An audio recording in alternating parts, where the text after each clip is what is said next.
রাগ হয়ে যান না। এখন আজকে মুখ খুলতেছি, যেই দেশের নেতারা, শীর্ষস্থানীয় সমাজপতিরা যুবকের জিন্দেগি বরবাদ করার জন্য ইয়াবাহা বিক্রি করে ওই দেশ বাঁচে তো বাঁচে কি কইরা, মাদক বিক্রি করে ওই দেশ বাঁচে তো বাঁচে কি কইরা, যেই দেশের রক্ষকরা যুবকের যৌবনকে দুলিশাত করার জন্য ইয়াবাহা ক্যারি করে, ইয়াবাহা দেশে আনে, ডাইল আনে, সমস্ত মাদক আনে, যাদের নাকের ডগা দিয়া যারা এটাকে সাপ্লাই দেয়, ওই দেশ বাঁচে তো বাঁচে কি করে। রাগ হয় না, পায়ে হাত রাখি, শুধু বেঁচে আছে তিনটা কারণে। আপনি চিৎকার দিয়া মাদক বন্ধ করবেন আর আমাদেরকে এসে বলবেন হুজুর মাদকের বিরুদ্ধে বলেন। আপনি ভিতরে ভিতরে মাদক সাপ্লাই দিবেন আর আমরা মাদকের বিরুদ্ধে বলবো, আর যুবক মাদক ছেড়া দিবে, ঠিক না? এত টাকার দরকার হয় কেন যে মাদক দিয়া ব্যবসা করে কোটিপতি হইতে হবে? আল্লাহ তো লেখা দিছে কপালে, কোটিপতি হইলে তুই হবি হবি, নাইলে আমার মতো ফকির কোত্থেকে 103টা দেশ সফর করে, আমার মতো ফকির এইখানে লেখা আছে, হইতে পারে আরো 100 লেখা আছে, এইখানে আরো 100 পুরা করব, ইচ্ছা আছে। আমাদেরকে এসে বলে হুজুর মাদকের ব্যাপারে বলেন, হুজুর এটা বলেন ওটা বলেন। আরে বলতে হবে কেন বলেন? আমার সমাজের দুরবস্থা বলতে হবে কেন? রাগ হয় না, পায়ে হাত রাখি। শুধু তিনটা কারণে এই দেশ, আমার কথা মাইনা নেন, মসজিদের কারণে, মাদারেসের কারণে, হক্কানি আলেম ওলামা আল্লাহওয়ালাদের কারণে। যেই দলের থেকে যদি কেউ যদি কোনো দলের থেকে নির্বাচিত হয় আর দলের গঠনতন্ত্র যদি না মানে, তাহলে দল তার ভিতর বিরুদ্ধে কি সিদ্ধান্ত নেয়? শুধু বহিষ্কার। কখনো শুধু বহিষ্কারও হয়, আবার কখনো কখনো গঠনতন্ত্রের বিরোধিতা দেখা হয়, যে বিরোধিতা কি ধরনের বিরোধিতা করলো। কখনো কখনো বহিষ্কারও হয়, সাথে সাথে হাতকড়িও আসে, পায়ে বেড়িও আসে, আবার জেল জরিমানাও আসে, আবার অনেক সময় দেখা যায় আয়নাঘরে নিয়ে সাফ করেও দেওয়া হয়, না দেওয়া হয় না? হ্যাঁ, এই গঠনতন্ত্র কে বানাইছে? দুনিয়ার দলীয় গঠনতন্ত্র কে বানাইছে? আল্লাহ। কে বানাইছে? দুর্মিয়া ওই দল বানাইছে, ঠিক না? 2,500 মানুষ, আপনারও মনে হয় সব আউলে গেছেন গা, ঠিক না? সোনার গায়ের মানুষ আউলে গেছেন, ঠিক না? সবার বাড়ির থেকে সোনা ওঠে তো আউলাইবেন না কিনলে গা, সোনার বড়ি হয়ে গেছে 1 লাখের উপরে, আউলানেরই তো কথা, ঠিক না? হ্যাঁ, কি কন? তো যেটা বুঝাইতেছিলাম, ওই দল গঠনতন্ত্র বানায়। আপনাকে মুসলমানের ঘরে নির্বাচিত করছে কে? ওই আল্লাহর কি কোনো গঠনতন্ত্র নাই? হ্যাঁ, নাই। আপনি যে ওটার বিরোধিতা করেন ইচ্ছা স্বাধীনতা পাওয়ার কারণে, কই আপনার তো কোনোদিন অক্সিজেন বন্ধ করলেন না, নাইলে যুবক তাফালিং করে কি করা? হ্যাঁ, আমরা তো রাস্তাঘাটে দেখি, সমাজে চলতে যায় দেখি, আর একা একা হাসি, কাউকে বলাও যায় না। ওটা দুঃখের হাসি, সুখের হাসি না। আফসোস, লোকটা নিজেকে এত এডুকেটেড মনে করে, লোকটা নিজেকে এত শিক্ষিত মনে করে, নিতলা লোকেকে এত বড় বড় জ্ঞানী গুণী মনে করে, লোকটা নিজেকে এরকম কিছু মনে করে। যুবকরা নিজেকে কিনা ভাবে বলেন? জিজ্ঞাসা করেন ওদেরকে, রাগ হয়ে যায় কিনা? আবার ওরা ওদেরকে কিনা ভাবে বলেন? একলা হাঁটলে একরকম, মোটর সাইকেলে উঠলে আরেক রকম, পিছে যদি কেউ থাকে তো আরেক রকম, পথপুত পায়া গেলে তো কোনো কথাই নেই, ঠিক না? পথপুত পায়া গেলে তো ভাব অন্য রকম, ঠিক না? হ্যাঁ, পদস্থ ব্যক্তির সান্নিধ্য পেলে তো কোনো কথাই নেই, ঠিক না? তখন দুনিয়া দেখে যে রুট দিয়া যাইতেছে, আসলে ও রুট দিয়া যায় না, ও তো হাওয়ার উপর দিয়া যেতে থাকে। সামান্য একটা জীবনে কিছু পায়া এই অবস্থা। এই জন্য আমি কথাকে গুছায় নিয়ে আসতেছি। সময় আমার হাতে খুব কম, আর কম দিতে পারতেছি কেন এটাও বলতেছি। আমাকে এই রাত্রি বরগুনা যেতে হবে, আমাদের কালকে ইস্তেমা আছে 3 দিনের। এই জন্য সময় বেশি দিব না, কম দিব, কিন্তু আশা করি ধ্যান দিয়া শুনলে, মনোযোগ দিয়ে শুনলে অল্প যথেষ্ট হবে। তো যেটা বুঝাইতেছিলাম যে ইচ্ছা স্বাধীনতা যদি আল্লাহ না দিতেন, তাইলে বিবেকওয়ালা মানুষটা বিবেককে এরকম ব্যবহার করতে পারতো না, বুদ্ধিওয়ালা মানুষ বুদ্ধিটাকে এরকম ব্যবহার করতে পারতো না, শিক্ষিত মানুষ শিক্ষাকে এরকম ব্যবহার করতে পারতো না, দীক্ষিত মানুষ দীক্ষাটাকে এরকম ব্যবহার করতে পারতো না, যুবক যৌবনটাকে এরকম ব্যবহার করতে পারতো না, নারী নারীত্বটাকে এরকম ব্যবহার করতে পারতো না, পুরুষ পুরুষত্বটাকে এরকম ব্যবহার করতে পারতো না, টাকাওয়ালা টাকাকে এরকম ব্যবহার করতে পারতো না, পদস্থ লোক পদকে এরকম ব্যবহার করতে পারতো না, শক্তিওয়ালা শক্তিকে এরকম ব্যবহার করতে পারতো না, আধিপত্যওয়ালা আধিপত্যকে এরকম ব্যবহার করতে পারতো না, রূপসী রূপকে এরকম ব্যবহার করতে পারতো না যেরকম আজকে ব্যবহার করে। কোনো ব্যক্তি কোনো জিনিসকে তার ইচ্ছা মতো ব্যবহার করতে পারতো না। আল্লাহ দৃষ্টান্ত আমাদের সামনে রাখছেন, তারপরে আমাদের দৃষ্টি আকর্ষণ করছেন। উনদুর ইলা সামাই ওয়া ইরতিফাইহা, আকাশ দেখ, উচ্চতা দেখ। উনদুর ইলা শামসি ওয়া শুআইহা, সূর্য দেখার কিরণ দেখ। উনদুর ইলাল বিহারি ওয়া আমওয়াজিহা, সমুদ্র দেখার তরঙ্গমালা দেখ। উনদুর ইলাল জিবালি ওয়া ইস্তিকরারিহা, পাহাড় দেখ আর দৃঢ়তা দেখ। উনদুর ইলাল আরদি ওয়া ইত্তিসাইহা, জমিন দেখার প্রশস্ততা দেখ।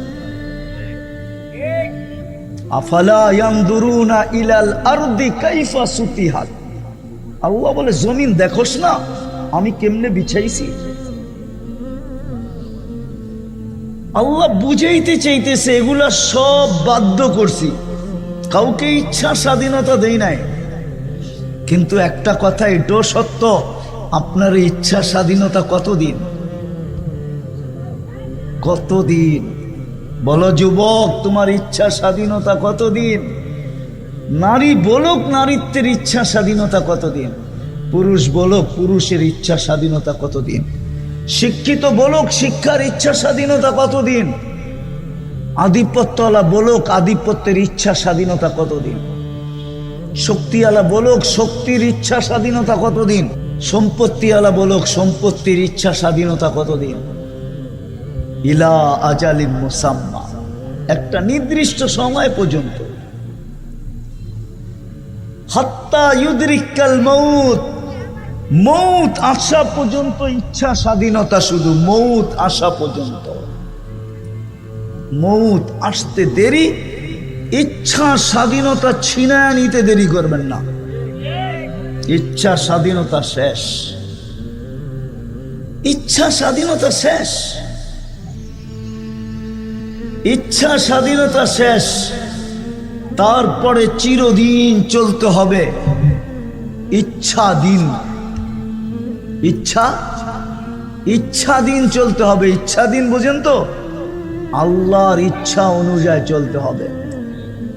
এই জন্য আছে, কোরআনে আছে, দুযোগীরা চিৎকার দিবে, 2 দিন পরে আল্লাহ মুখে সিলগালা করে দিয়া বলবে কালুক সাউ ফিহা ওয়ালা তুকাল্লিমুন, আজকের থেকে চিৎকার দেওয়ার ক্ষমতা তোমার থেকে হরণ করা হইল, আজকের থেকে কথা বলার শক্তি তোমার থেকে হরণ করা হইল।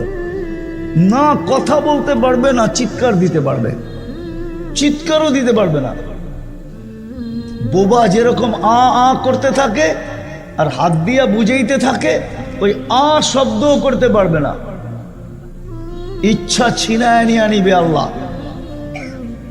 ভালো মতে বুঝি, ভালো মতে কাজে দিবে, ভালো মতে বুঝি যুবক, ভালো মতে বোঝো, কাজে দিবে। নাইলে যেই কোনো মুহূর্ত তুমি উঠে যেতে পারো। আল্লাহর এটাই ঘোষণা, শাবাব লা ইয়াক্তারুকা শাবাবুকা।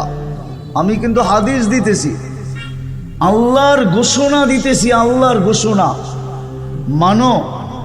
আল্লাহ ঘোষণা দিতেছে শাবাব লা ইয়াক্তারুকা শাবাবুকা, যুবক যৌবন যেন তোকে বিমুখ না করে। কাম্মিন শাব সাবাকাকা ইলাল মাউত, কত যুবককেই তো আমরা যৌবন অবস্থায় উঠে আনিছি। ইচ্ছা করলে তোমাকে উঠে আনিয়ে যেতে পারি। স্বপ্ন স্বপ্নের জায়গায় থেকে যাবে, আকাঙ্ক্ষা আকাঙ্ক্ষার জায়গায় থেকে যাবে, এমনকি ফ্যামিলির সমস্ত আশা আকাঙ্ক্ষা ধূলিসাৎ হয়ে যাবে। আমার মনে আছে 2000 কত করোনার সময় 2021-এ আমি আমেরিকাতে ছিলাম। তা আমি এক জানাজায় ছিলাম, পরিচয় নিতে যেয়ে দেখি ছেলেটার বাড়ি নোয়াখালী। সে মেক্সিকো দিয়ে আমেরিকাতে ঢুকছে, একবারে ইয়ং, মাত্র জেল থেকে বাহির হয়ে আসছে 5 মাস। 5 মাস পর্যন্ত সে হোম ডেলিভারির কাজ করতেছিল মোটর সাইকেলে। ওর কোনো আত্মীয় স্বজন নাই, মোটর সাইকেল অ্যাক্সিডেন্ট করে মারা গেছে। আমি সত্য বলতেছি, ওর জানাজা আমাকে কাঁদায় দিছে। আপনজন তো কেউ ছিল না, কেউ কাঁদছে কি কাঁদে নাই আমি জানি না, আমি দেখি না কাউকে কাঁদতে, কিন্তু আমাকে কাঁদায় দিছে। আমি ভাবতেছিলাম যে এই যুবক মেক্সিকো দিয়ে 25 থেকে 30 লক্ষ টাকা দিয়ে ঢুকছে, 3 মাস জেল খাটছে, বাহির হয়ে আসছে 5 মাস। যদি পার মান্থ $5,000 কামায় তো 5 মাসে $25,000 কামাইছে। এখন পর্যন্ত যে টাকা খরচ করছে ওইটাই তো উঠাইতে পারে নাই, ঠিক না? বাকি আশা কোথায় যে 2 দিন পরেই, 2-1 বছর পরেই আমি গ্রিন কার্ড পাবো, বাড়িওয়ালাদের জন্য অ্যাপ্লাই করব, একদিন দেখা যাবে আমার বউ আসবে, আমার মা আসবে, আমার বাবা আসবে, আমার ভাই আসবে, আমার বোন আসবে, আমার পুরো ফ্যামিলিটা আসবে, একদিন আমেরিকাতে আমরা একটা ফ্যামিলি হব। কত আশাই তো সারা রাত্রে খালি বুনতে থাকতো, সব ধূলিসাৎ। যুবক তোমাদেরকে আল্লাহ এটাই বোঝায়, শাবাব লা ইয়াক্তারুকা শাবাব। যুবক যৌবন যেন তোকে ধোঁকা না দেয়। যৌবন কিন্তু ধোঁকার জিনিস, তোকে যেন ধোঁকা না দেয়। কাম্মিন শাব সাবাকাকা ইলাল মাউত, কত যুবককেই তো আমরা যৌবন অবস্থায় উঠায় আনিছি। আশা কোথায়, আকাঙ্ক্ষা কোথায়, স্বপ্ন কোথায়, সব ধূলিসাৎ। আবার আমাদেরকে আল্লাহ সতর্ক করে, ইবনে আদম লা তাফরাহ বিদুনিয়াইকা, সোনারগার মানুষ, ডেলি বাড়ির থেকে সোনা ওঠে বইলা হারায়া যেও না, বিমুখ হয়ে যেও না। মনে করেন উঠলো সোনারগাঁও, সোনা উঠতেও পারে এখান থেকে, ঠিক না? কি নাম কি কি? আর আমার মনে হয় উঠতেও পারে সোনা। এটার একটা প্রমাণ আমার কাছে আছে। কি আছে? আপনারা জানেন না ওটা, সোনারগাঁর আলেমরাও জানে না, আমার বিশ্বাস। আবার আলেমরা রাগ না হয়ে যায়, আমার বিশ্বাস সোনারগাঁর থেকে সোনা উঠতে পারে।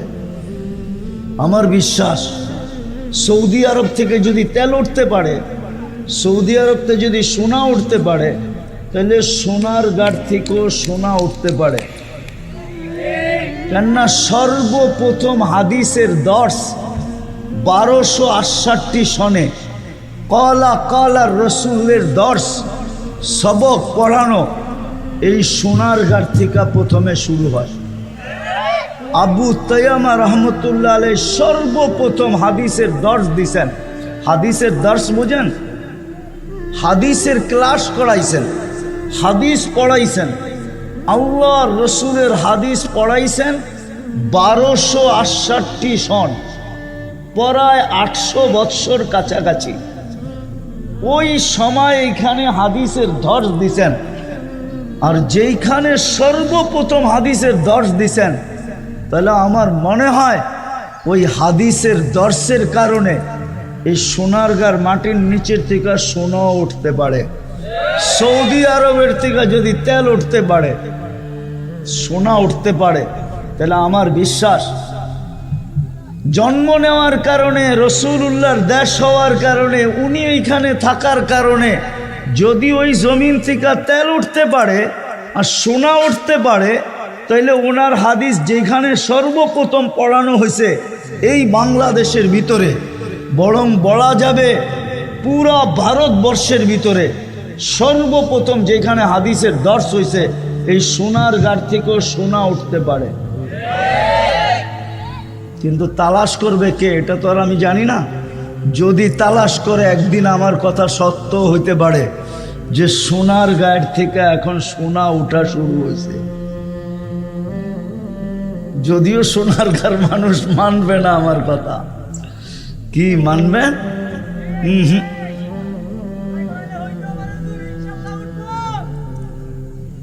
কেননা হাদিসের দর্শ হইছে সর্বপ্রথম কলা কলার রাসূল সাল্লাল্লাহু আলাইহি ওয়াসাল্লাম। আমার বিশ্বাস হইতে পারে যেটা বললাম, যেটা বুঝাইতে চাইতেছিলাম আমি, ওইটা আজকে বুঝা উঠলে কাজে দিবে, যেটা আমি বুঝাইতে চাইতেছিলাম। এই জন্য আল্লাহ আমাদেরকে বলছেন তোমাদের বাড়ির থেকে সোনা উঠতে পারে, কিন্তু মানুষ হারা যেও না, বিমুখ হয়ে যেও না, কেননা তুমি চিরঞ্জীব না। তুমি চিরঞ্জীব না, চলে যেতে হবে। বিদায় একটা কথা বুঝাইতে চাইতে এতগুলা কথা বললাম। আজকে যে আল্লাহ ইচ্ছা স্বাধীনতা দিছেন, রব্বে কাবার কসম, যুবক যদি তার ইচ্ছা স্বাধীনতাকে, নারী যদি তার ইচ্ছা স্বাধীনতাকে, পুরুষ যদি তার ইচ্ছা স্বাধীনতাকে, শিক্ষিত যদি তার ইচ্ছা স্বাধীনতাকে, প্রত্যেক ব্যক্তি যাকে মুসলমানের ঘরে আল্লাহ অস্তিত্ব দিয়েছেন, নিজে নির্বাচিত করা। কে নির্বাচিত করা? আল্লাহ নিজে নির্বাচিত করা। শুধু মুসলমান না, আরো বড় একটা পুরস্কার আছে। শুধু মুসলমানের ঘরে নির্বাচিত করেন নাই, উম্মতে মুহাম্মদী হিসাবে বাছাই করছেন। কি করছেন? যতবার সুবহানাল্লাহ বলবেন কম হবে, যতবার শুকরিয়া আদায় করবেন কি হবে? কম হবে। রব্বে কাবার কসম, যত শুকরিয়া আদায় করব কম হবে। আপনি উম্মতে মুহাম্মদী হিসাবে বাছাইকৃত, নির্বাচিত হয়েছেন। কোরআন বলে হুয়াজতাবাকুম, আপনি সমগ্র জাতির ভিতরে শ্রেষ্ঠত্বের মুকুট পাইছেন। কুনতুম খায়রা উম্মাহ, আপনি সমস্ত জাতির ভিতরে সবচেয়ে বেশি সুযোগ সুবিধা পাইছেন। আপনার মতো সুযোগ সুবিধা কেউ পায় নাই।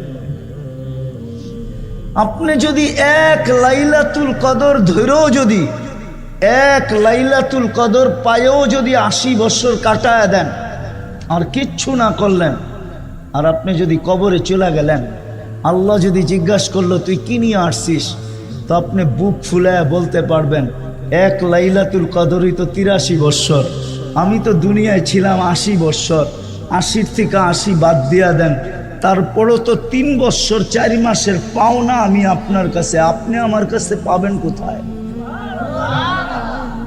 বিদায় আমি কথার শেষ জায়গায় চলে আসছি, আর বাড়াইতে চাইতেছি না কথায়, বিলকুল শেষ জায়গায় চলে আসছি।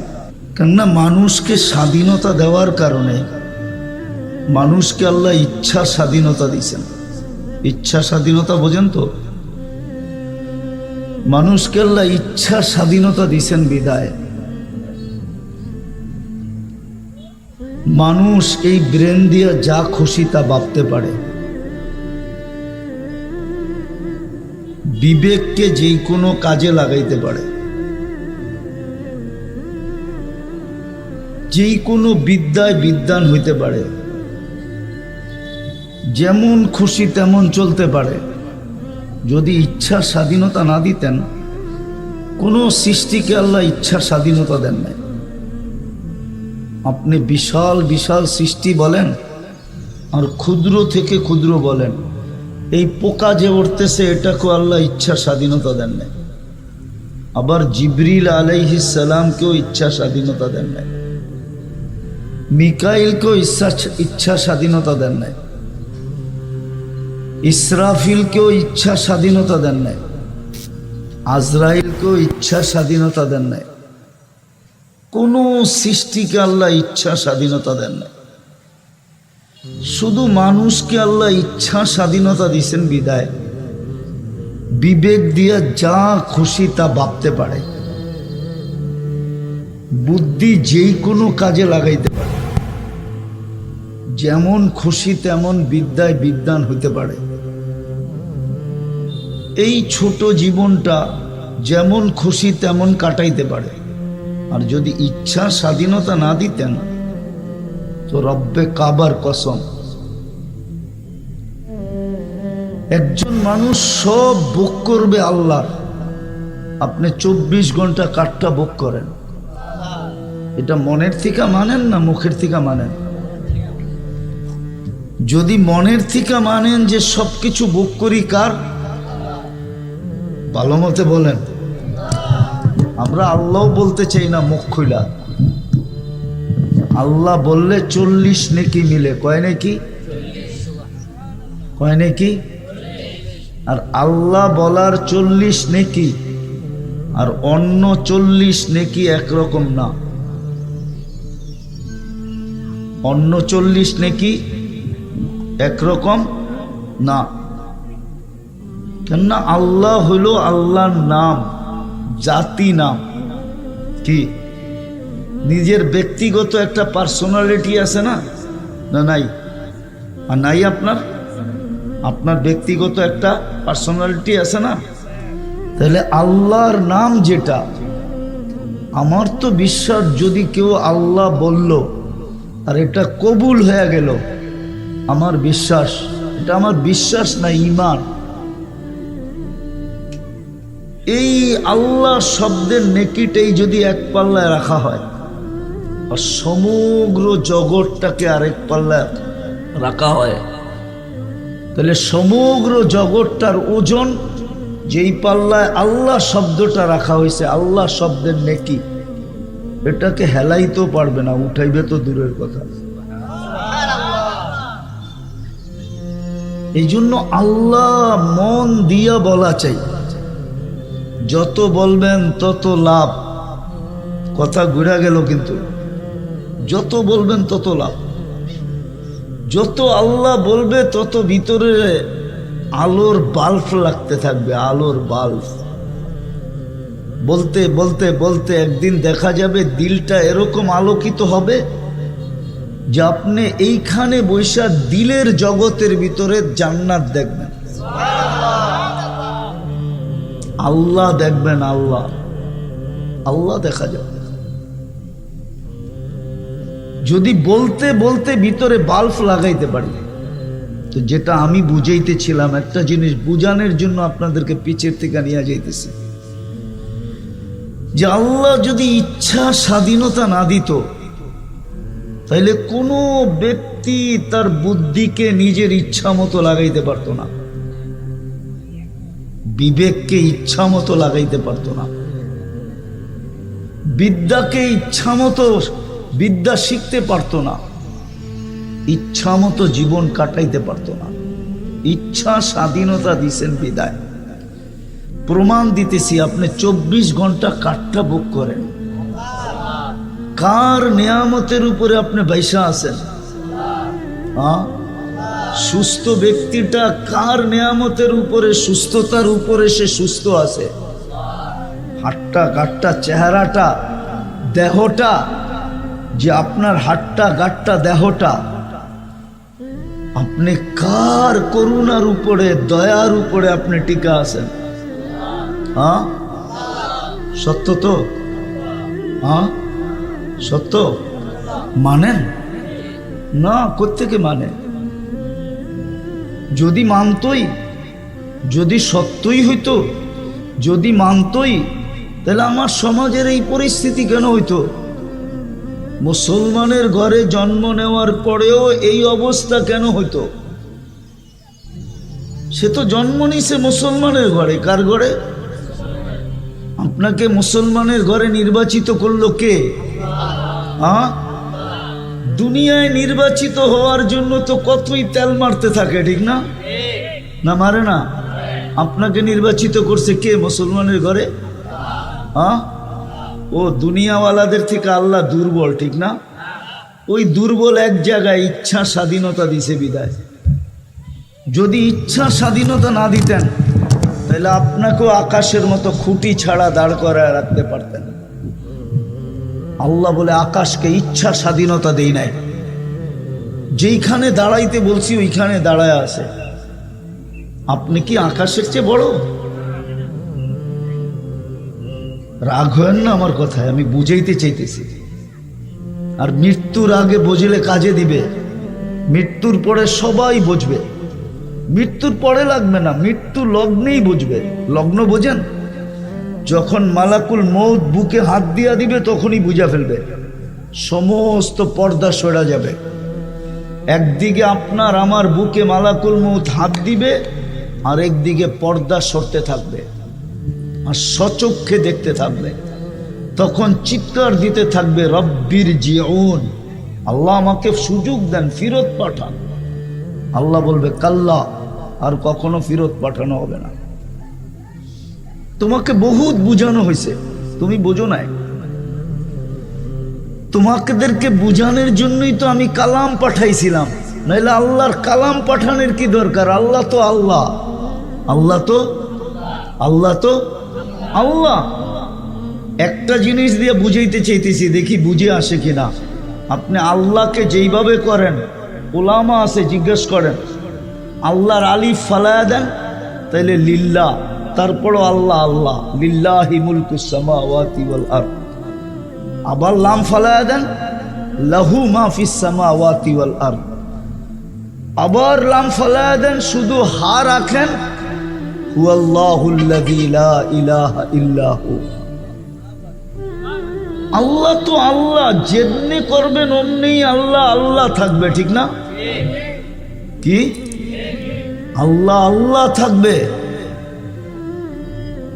বুঝানোর জন্য বলতেছি, ভালো মতে বুঝেন, মনোযোগ দিয়ে শোনেন, কাজে দিবে, নাইলে একদিন পস্তাইতে হবে।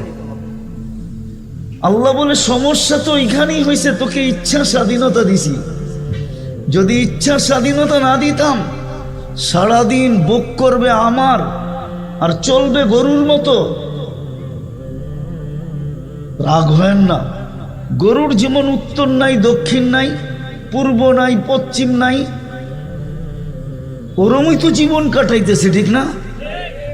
সামান্য দুনিয়ার ব্যক্তিত্বের কাছে একটু কাছের হওয়ার জন্য সারাদিন পিছ পিছ ঘুরতে থাকে,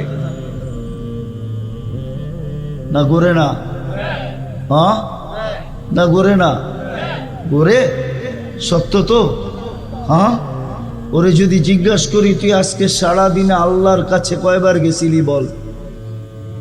আল্লাহর কাছে যাওয়া তো যায় ডেলি, না যাওয়া যায় না? কয়বার যাওয়া যায়? কমসে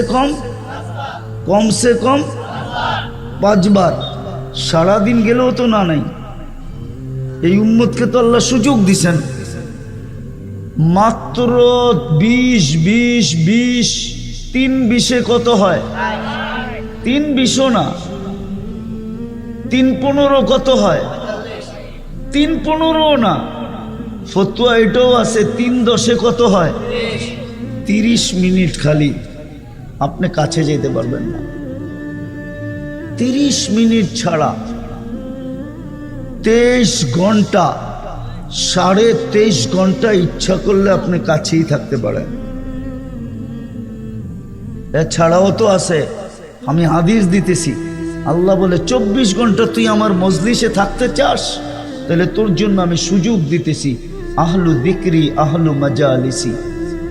হাঁটতে চলতে উঠতে ফিরতে যে আমার 24 ঘন্টা জিকির করে, সে যদিও জমিনে থাকে, যদিও দোকানে থাকে, যদিও হাটে থাকে, যদিও বাজারে থাকে, যদিও অফিসে থাকে, যদিও আদালতে থাকে, যদিও খেতে থাকে, যদিও খামারে থাকে, যদিও আদালতে থাকে, যদিও মিলে থাকে, যদিও ফ্যাক্টরিতে থাকে, যদিও বাড়িতে থাকে, যদিও ঘরে থাকে, চাই নদীতে থাকুক, চাই আকাশে থাকুক, চাই পাহাড়ের চূড়ায় থাকুক, চাই জঙ্গলে থাকুক, যেখানেই থাকুক না কেন, আহলু যিকরি আহলু মাজালিসি, উঠতে বসতে চলতে ফিরতে যদি আমার জিকির করলো তো সে আমার মজলিসের লোক হিসাবে গণ্য হইতে থাকে।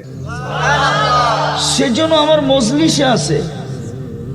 আমি হাদিসে কুদসি বললাম, কোনো সাধারণ হাদিস না, এটা আল্লাহর বাণী, হাদিসে কুদসি, যেটা আল্লাহ বর্ণনা করছেন, আহলু যিকরি আহলু মাজালিসি, সেজন্য আমার মজলিসের লোক।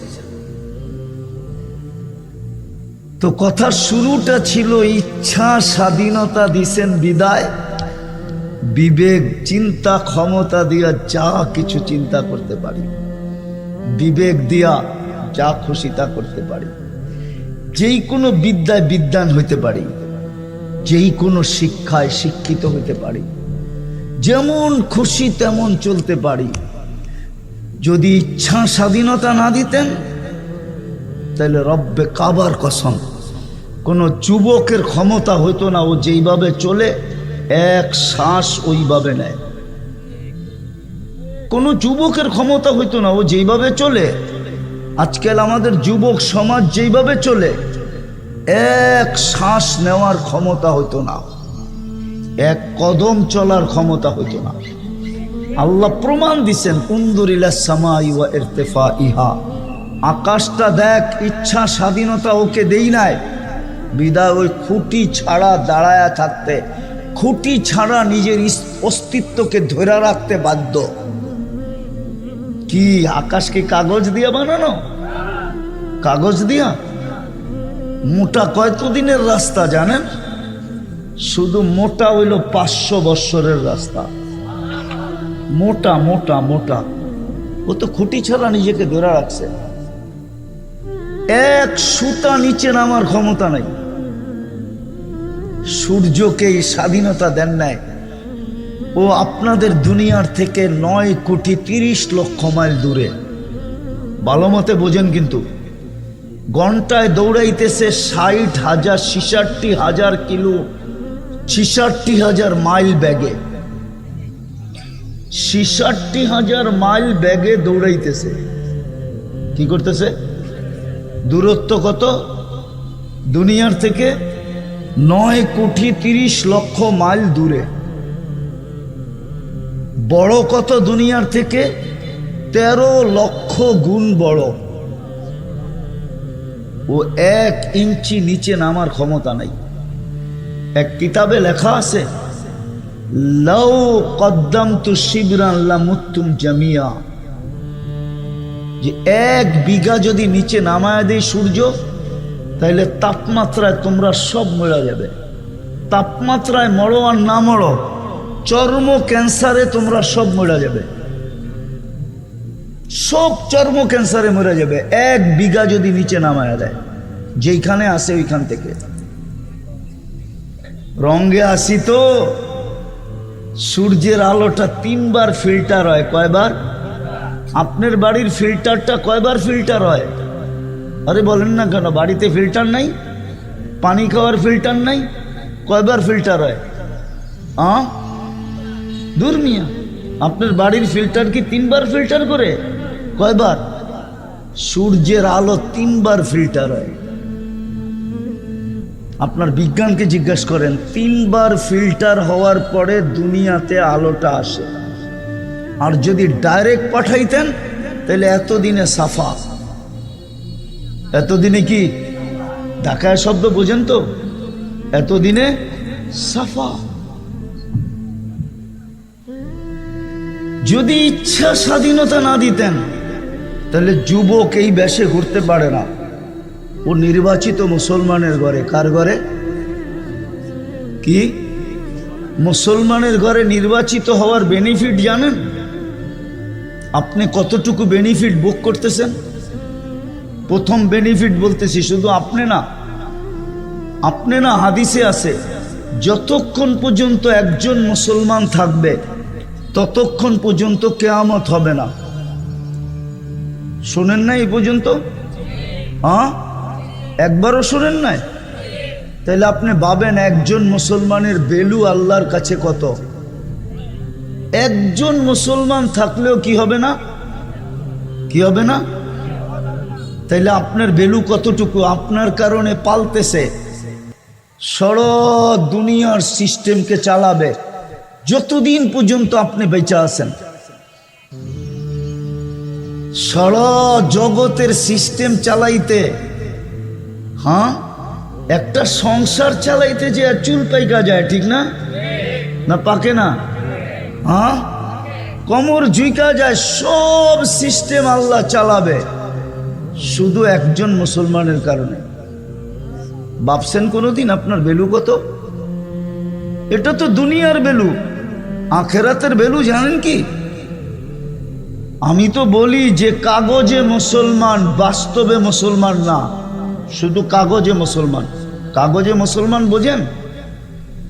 সরকারিভাবে বা কোথাও কোনো প্রতিষ্ঠানে যেইখানে কোনো ফর্ম ফিল আপ করতে যায় লিখতে হয় ধর্ম কি, ওইখানে ও কাগজে লেখা আসছে আমি মুসলমান, ইসলাম আমার ধর্ম, ওরে বলে কাগজে মুসলমান। বাস্তব দৃষ্টিতে ইসলামের কিচ্ছু নাই ওর কাছে। ওই কাগজের মুসলমানও একদিন দুজক থেকে বাহির হবে। যেই দিন বাহির হবে ওই দিন সারা দুনিয়ার কাফের দুজকে চিৎকার দিবে, ইয়াউমা ইয়াওয়াদ্দুল্লাযীনা কাফারু লাউ কানু মুসলিমিন। আফসোস, আমরা যদি ওর মতো কাগজে মুসলমান হইতাম তাহলে আজকে চিরদিনের জন্য দুজক থেকে বাহির হইয়া চির শান্তির জায়গা জান্নাতে যাওয়ার সুযোগ হইত। ওই মুসলমান হিসাবে আপনাকে নির্বাচিত করছে কে? কে? আজকে যদি ইচ্ছা স্বাধীনতাকে আল্লাহর ইচ্ছাধীন আর আল্লাহর রসুলের ইচ্ছাধীন করতে পারেন, ইচ্ছাধীন করতে পারেন, আল্লাহর ইচ্ছাধীন, আল্লাহর রসুলের ইচ্ছাধীন যদি করতে পারেন, তাইলে একদিন আসবে চিরদিনের ইচ্ছা, ইচ্ছা, বাস্তব ইচ্ছা স্বাধীনতার সুযোগ। আপনি বাস্তব ইচ্ছা স্বাধীনতার সুযোগ আপনি জান্নাতে পাবেন। আর না হইলে শেষ কথা, শেষ কথা, আর না হইলে আপনার বিবেকের তোকায়, আমি একটু আগেই বলছিলাম যে আল্লাহ যদি ইচ্ছা স্বাধীনতা না দিতেন তা আপনি চিন্তাধারা দিয়ে সব চিন্তা করতে পারতেন না। আপনি চিন্তা ক্ষমতাকে নিজের ইচ্ছা মতো চিন্তায় কাটাইতে পারতেন না। কেননা মানুষ একটা 3.5 আইতা, বেশি সুখও সইতে পারে না, বেশি দুঃখও সইতে পারে না। বেশি সুখ যদি আসে, কোরআন বলে ইদা মাসাহুল খাইরু মানুয়া ওয়া ইদা মাসাহু শাররু জাজুয়া। এই জন্য হাদিসে আছে, কিতাবে আছে, আমরা দেখছি বহুত বড় বড় ব্যক্তিত্বের যাদের ইশারায় মাটি উল্টাইতো, ওদেরকেও আমরা দেখছি বাচ্চার মতো হাউমাউ করে কাঁদতে। না দেখেন নাই? দেখেন নাই? নাম বলবো? নামও বলা যায়, কিন্তু নাম বলতে চাইতেছি না। যাদের ইশারায় মাটি উল্টায় যেত, সবকিছু উল্টায় যেত, ওরকম মানুষকেও বিপদে পড়লে আমরা হাউমাউ করে কাঁদতে দেখছি। কি করা? হাউমাউ করে কাঁদতে দেখছি। কিতাবের কথাই সত্য, কিতাবে আছে। ইদা ওয়াকা ফিল মুসিবাতি, আমি আরবি বলতেছি, ইদা ওয়াকা ফিল মুসিবাতি তারাহু তিফলান সাগীরা। বিপদে যখন পড়ে তো বাচ্চার মতো হাউমাউ করে কাঁদে।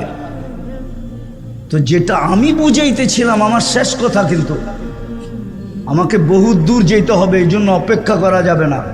আমি শেষ কথায় আসেন, আজকে ইচ্ছা স্বাধীনতা আল্লাহ দিছে বিদায় আপনি বিবেক দিয়ে সব কিছু করতে পারেন, বুদ্ধি দিয়ে সব কিছু করতে পারেন, যেই কোনো বিদ্যায় বিদ্বান হইতে পারেন, যেমন খুশি তেমন দিন জীবন কাটাইতে পারেন। কিন্তু এটা মনে রাখবেন, আপনি মুসলমানের ঘরে নির্বাচিত, আর আপনার পক্ষ থেকে না, আল্লাহর পক্ষ থেকে। আল্লাহ নির্বাচিত করছে বিদায় আপনি মুসলমানের ঘরে, আল্লাহ নির্বাচিত করছে বিদায় আপনি উম্মতে মুহাম্মদী। এই দুটা কিন্তু আল্লাহর পক্ষ থেকে, ভুলা গেলে চলবে না। দুনিয়ার জীবন 60-70 বছর, কবরে দিয়া আসতে দেরি, এটাই সত্য। নাইলে আমি এই আগস্টের 17 তারিখে ছিলাম মক্কা মুকাররমা। আমি যখনই ওইখানে যাই, আবু তালেবের কবর যখনই দেখি আমার চোখে পানি আসে। এই জন্য পানি আসে যে আবু তালেবের থেকে বড় ব্যক্তিত্ব তো কেউ নাই। আল্লাহ রসুলের সাথে সম্পর্ক তো কারো এর চেয়ে বেশি নাই। চাচা 44 বছর আল্লাহ রসুলকে বুকে রেখা পালছেন, কিন্তু দুনিয়ার থেকে চাইতে দেরি, কোনো সম্পর্ক কাজে দেয় নাই। আজকে আপনি আমিও চলে যাব, সম্পর্ক কাজে দিবে না।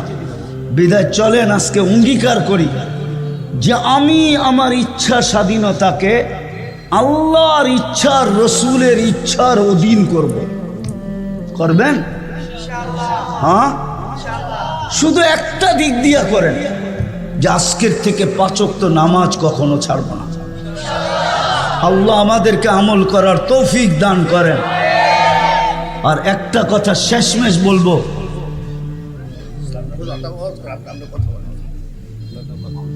একটা কথা শেষমেশ বলবো, শেষমেশ একটা কথা বলবো। যদিও আপনারা জানেন এটা মাদ্রাসার প্রোগ্রাম, আর আমি চিরাচরিত বলে আসি, বাংলাদেশ বিপর্যয় থেকে বাঁচে কেন জানেন? আজ পর্যন্ত কেন বেঁচে আছে? আপনারা হয়তো ভাববেন যে উন্নতির কারণে আমরা বিপর্যয়ের থেকে বেঁচে আসি। নাইলে আপনি আমাকে যুক্তি দিয়া বুঝান 7.8 ভূমিকম্প বাংলাদেশে আসছে, আসে নাই? কেউ মনে হয় জানে না। হ্যাঁ, কেননা 5টা 5-এ আসছে। তো যাদের জানার কথা, এমনকি মিডিয়ালারও ওই সময় ঘুমেছিল, ওরা জানবে কোত্থেকা? আর বাকি আমার সমাজের অধিকাংশই তো, কেননা ফজরের 2% লোক ফজরের নামাজ পড়ে না, 98% লোক তখন ঘুমেছিল। 5টা 5 বাজে ভূমিকম্প আসছিল, 31st নাইটের পরের দিন। কিন্তু বাংলাদেশে একটা টিনের ঘর পড়ে নাই। কিন্তু এই 7.8 গত ডিসেম্বরে তুর্কিতে আসছে। 1.5 লক্ষ লোক মারা গেছে, এক শহর মাটির সাথে মিশা গেছে। বলেন সারা দুনিয়া যেই চিৎকার দিতেছিল বাংলাদেশকে করুণা নিয়া, যে বাংলাদেশের মতো বিপর্যয় কখনো হয়, কোথাও হবে না, ওই তুলনায় বাংলাদেশে কোনো বিপর্যয়ই হয় নাই। বরং করুণার রোগী বাংলাদেশে যত সুষ্ঠুভাবে সুন্দরভাবে আলেম ওলামার হাতে দাফন হয়েছে, দুনিয়ার কোথাও করুণার রোগী এরকম সুন্দরভাবে দাফন হয় নাই। সত্য তো? আপনি এখন নেটে সার্চ দেন, করোনার সময় যতগুলা দাফন করার জন্য সংস্থা ছিল, সবগুলা মাদ্রাসার ওস্তাদ এবং ছাত্রদের ছিল। কোনো বিপর্যয় ঘটে নাই। কেন? আমি দুনিয়া ঘুরে বলতেছি, রাগ হয় না আমার সাথে আবার কেউ। আমার 103টা দেশ দেখা শেষ। আমি আপনাদের স্বাধীনতা দেখি নাই। আমি জুলাইয়ের 18 তারিখে বাংলাদেশ থেকে গেছি। প্রথম আমার সফর ছিল ইংল্যান্ড। আমি 5 তারিখ ফজরের সময়, ফজরের আগে আমার ফ্লাইট ছিল ইংল্যান্ড টু ক্যানাডা। আমি যখন ক্যানাডায় নামছি তখন খবর পাইছি স্বাধীনতা। তারপরে আমি 13 তারিখে আবার ফিরছি ইংল্যান্ডে, 14 তারিখে আসছি আমি মিশরে, 16 তারিখে আসছি আমি মদিনা মুনাব্বারায়, 17 তারিখে ছিলাম মক্কা মুকাররমায়। রাত্রে আমার ফ্লাইট ছিল, 18 তারিখ সকালে নামছি আমি বাংলাদেশে। 2-3 দিন ছিলাম, তারপরে চলে গেছি কোরিয়া। আসছি গত 22 তারিখে। আমাকে বুঝাইতে হবে না, আমার উন্নত বিশ্ব দেখা শেষ। শুধু একটা বাকি আছে, নিউজিল্যান্ড। ইনশাআল্লাহ অচিরেই ওইটাও পুরো হবে। বাকি কোনো উন্নত বিশ্ব আমার বাকি নাই। আমি অহংকার করে বলতেছি না, বুঝানোর জন্য। বাংলাদেশটা শুধু বেঁচে আছে 2 থেকে 3টার পরিবেশের কারণে, নাইলে এই দেশ বাঁচার কথা না। যেই দেশে মা বাবা সন্তানের হাতে নিরাপদ না, মুসলমান মা বাবা, ওই দেশ বাঁচার কথা না। শুধু 3টা কারণে এই দেশ, আমার কথা মাইনা নেন, মসজিদের কারণে, মাদারেসের কারণে, হক্কানি আলেম ওলামা আল্লাহওয়ালাদের কারণে। আপনি জানেন না আল্লাহওয়ালারা রাত্রে কতক্ষণ কাঁদে? আপনি তো ঘুমের ঘরে থাকেন, সিসি ক্যামেরা লাগান ওদের বাড়িতে, তারপরে দেখেন ওরা রাত্রে কি করে। সকাল হওয়ার 1 ঘন্টা আগেই হেফজোখানার পোলাপানগুলা ওঠে, 40,000 হেফজোখানার ছেলেরা ওঠে। প্রথমে লাল সবুজের পরিধিটাকে আধ্যাত্মিক সুরক্ষার চাদর দিয়া ঢাকে, তারপরে আল্লাহর কালাম পড়তে বসে। আপনার তো ওই সময় ঘুমের সময় মাত্র শুরু হইল, আপনি টেলিভিশন দেখতে দেখতে দুনিয়ার সব খবর নিতে নিতে আপনি মাত্র যে ঘুমাইছেন, আপনি কেমনে দেখবেন ওই সময় আকাশের কালার কি? সকাল হওয়ার 1 ঘন্টা আগে ওঠেন, ছাদে যান, যাইয়া দেখেন বাংলাদেশের আকাশের কালারটা কিরকম। বাংলাদেশের আকাশ কি বলে আমার কথা মানেন? এই জন্য 3টা পরিবেশের কারণে আমাদের দেশ বারবার বিপর্যয়ের থেকে বেঁচে গেছে। আর যতদিন এই পরিবেশগুলো থাকবে, ইনশাআল্লাহ আমি চ্যালেঞ্জ দিয়া বলতে পারি আমার দেশে কোনো বিপর্যয় হয় নাই, কোনো বিপর্যয় হবে না। আপনি এই মাটির ইতিহাস জানেন না? চলেন সোনার গালারা একটু শোনায় দিই। এই মাটির ইতিহাস আপনি জানেন না? আপনি জানলে 100 বছরের ইতিহাস জানেন, আপনি জানলে 71 থেকে ইতিহাস জানেন, আপনি 1400 বছর আগের ইতিহাস জানেন না। আল্লাহ রসুল হিজরত করেন নাই, তখন বাংলাদেশে ইসলাম চলে আসছে 4 সাহাবীর কাঁধে নিয়া। একজনের নাম আবু ওয়াক্কাস, একজনের নাম মুহাব ইবনে মালিক, একজনের নাম কাসেম ইবনে হুযাইফা, একজনের নাম উরওয়া ইবনে সাসা। একটু আগে বলতেছিলাম না, আজ থেকে 800 বছর আগে হাদিস নিয়ে আসছেন আবু তাইয়াম রহমতুল্লাহ আলাই। আর এই সোনারগাঁর মাটিতে বৈশা কালা কালা রসুল পড়াইছেন। এই জন্যই তো একটু আগে বলতেছিলাম, হইতে পারে এই মাটির নিচে সোনা আছে, কিন্তু খুইদা উঠাইতে হবে। ওই সময় ইসলাম আমার দেশে চলে আসছে, এইখান থেকে চীনে ইসলাম গেছে বাংলাদেশ থেকে। আবু ওয়াক্কাস রাদিয়াল্লাহু তাআলা আনহুর কবর গুয়াংজুতে রাখা আছে। ওয়াহাব ইবনে মালিক রাদিয়াল্লাহু তাআলা আনহুর কবর মঙ্গোলিয়ার বর্ডারে রাখা আছে, যা দেখা আসেন। বাংলাদেশের ইতিহাস বহুত পিছে, নাইলে বাংলার সন 1400 কত এখন? আরে বলেন না কত? আর আরবি সন কত? 1446। 41 আর 46, 31 আর 46, কয় বৎসরের ডিফারেন্স? হ্যাঁ, কত বৎসরের? 15 বৎসরের ডিফারেন্স। আপনার বাংলার ইতিহাস 1400 বৎসর আগে। আপনি জানেন না এই মাটিতে কি লেখা আছে? এই মাটি কোন মাটি আপনারা জানেন না। এই জন্য এই মাটি নিয়ে যেই খেলো, এটা আমার বিশ্বাস, আমি আগের থেকেই বলে আসতেছি, এই মাটি নিয়ে যদি কেউ খেলতে চায়, তাহলে এই মাটি বেশি দিন ওকে খেলতে দেয় না। এই মাটি ওকে বেশি দিন, দুনিয়া ভাবে মনে হয় খেলা হবেই না, খেলা, কিন্তু মাটি ওকে বেশি দিন খেলতে দেয় না। মাটি এমন খেলা খেলে যেটা সারা দুনিয়া তাক লাগা যায় যে মাটি কি খেললো। আমরা তো ভাবলাম মাটি খেলবেই না, এটাই মাটির খাসিয়ত, এই মাটির বৈশিষ্ট্য। আপনি জানেন না বাংলাদেশের মাটির বৈশিষ্ট্য কি? সময় নাই, তাহলে আমি বাঙালি তারিখ আপনাদেরকে শোনাইতাম। আমি জানি বাংলা তারিখ কি। আমি 100 বৎসরের তারিখ জানি না, আমি 1400 বৎসরের তারিখ পড়ে রাখছি। এই মাটির খাসিয়ত আমার জানা আছে। এই জন্য পায়ে হাত দিয়া বলি, এই 3টা পরিবেশকে ধরে রাখেন, রাখবেন পাক্কা? যদি যাবে হাত দিতে হয় দিবেন? কে কে দিবেন দেখি? হ্যাঁ, তাহলে পাঠায় দেন মাদ্রাসা আলারা, দেখি কি দেন আপনারা। কই হুজুর কই? দেন, পাঠায় দেন,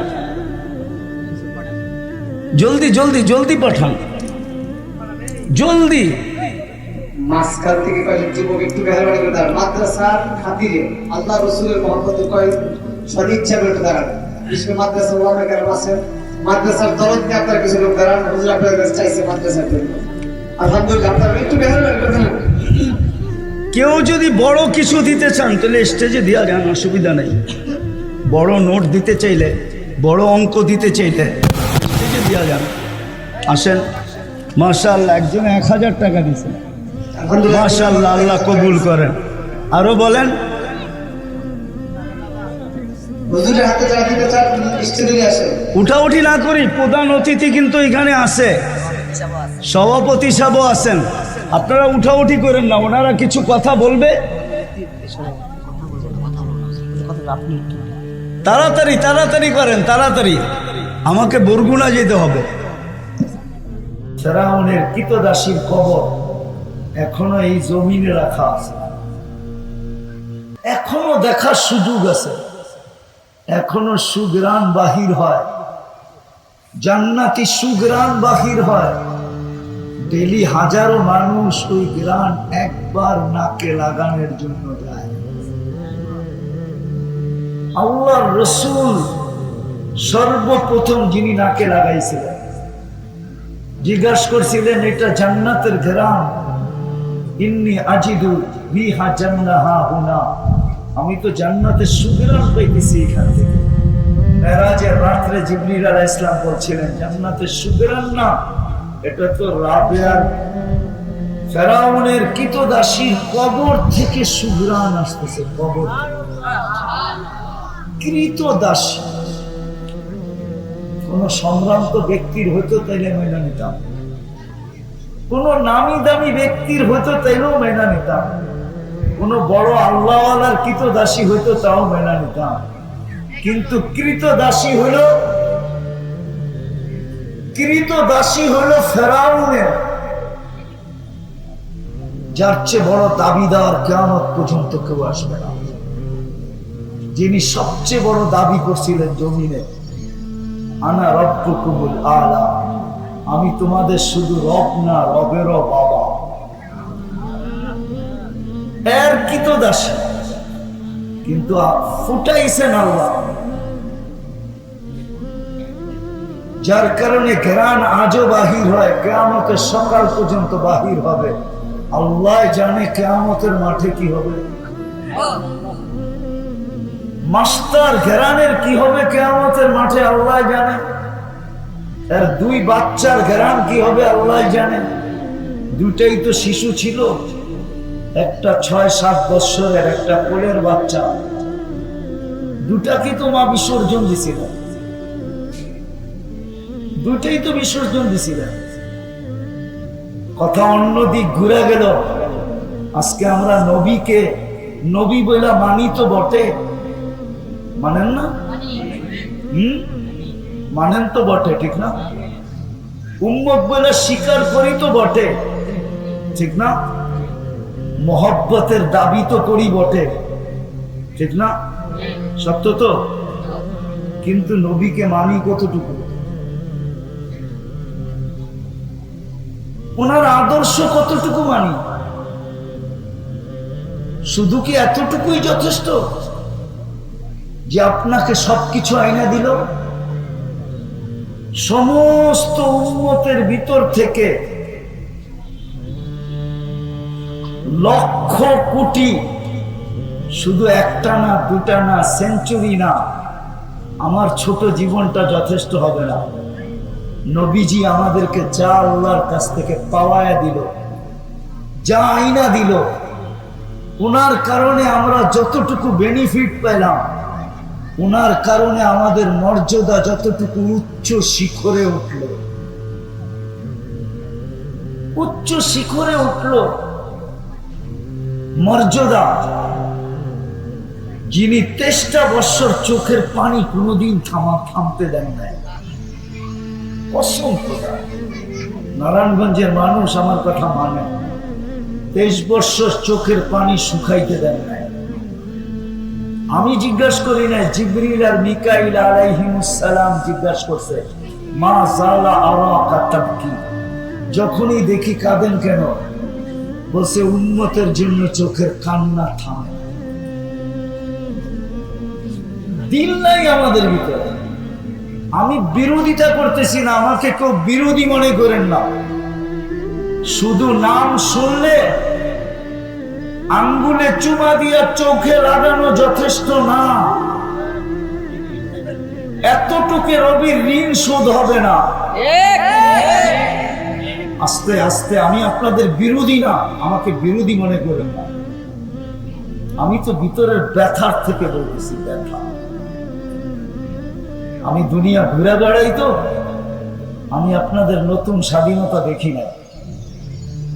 আমি জুলাইয়ের 18 তারিখে দেশের বাহিরে গেছি, আগস্টের 18 তারিখে আসছি। আমার 4 দেশ সফর ছিল। প্রথম আমার সেঞ্চুরি পুরা হয়েছে ইংল্যান্ড দিয়া, কানাডা দিয়া 101 হয়েছে, মিশর দিয়া 102 হয়েছে। আমি দুনিয়া ঘুরি বিদায় আমার এখানে একটা ব্যথা আছে, ব্যথা। আমি ওইটাই বয়ান করতে চাই। এতটুক দিয়ে নবীর ঋণ শোধ হবে না যে আপনার জন্য চোখের পানি একদিনও শুকাইতে দেন। আপনি শুধু নাম শুনলেন আর চুমা দিয়ে চোখে লাগাইলেন, যথেষ্ট। রাগ হয় না, পায়ে হাত রাখেন। যে মৃত্যু লগ্নে যার ঘরের ভিতরে বাতি জ্বালানোর মতো 9 ফ্যামিলিতে কোনো তেল ছিল না। 9 ফ্যামিলি ছিল যেদিন দুনিয়ার থেকে চলে যেতেছেন, কোন তেল ছিল না বাতি জ্বালানোর মতো। সবার ঘরে ক্ষুধার্ত ছিল। দুজাহানের বাদশাহ কয়েক বেলার ক্ষুধার্ত ছিল। হাসান হোসাইন ক্ষুধার্ত ছিল, আলী ফাতেমা ক্ষুধার্ত ছিল। যিনি একবারও মুখ দিয়া বলেন নাই আমি যাওয়ার পরে আমার ফ্যামিলির কি হবে, কিন্তু যখন দুনিয়ার থেকে বিদায় নিতেছিলেন চোখের পানি দিয়া জিবরিলকে বুঝাইতেছিলেন, আরশকে হেলাইতেছিলেন, হেলাইতে। আমার কথা বোঝেন, আরশ হেলতেছিল, জিবরিল আলাইহিস সালামকে বুঝাইতেছিল। জিবরিল চোখের পানি কেন জানো? জিবরিল জিজ্ঞাসা করছে, আতাবকি ওয়া আনতা ইলা রাফিকিল আলা, আপনি এখনো কাঁদেন? আপনি তো আল্লাহর সান্নিধ্যে যাবেন, আপনার তো খুশিতে আটখানা হওয়ার কথা, আপনি কাঁদেন কেন? তো বলছে জিবরিল, ফামান লিবাদি লি উম্মতি, আমার উম্মতকে কে দেখা রাখবে।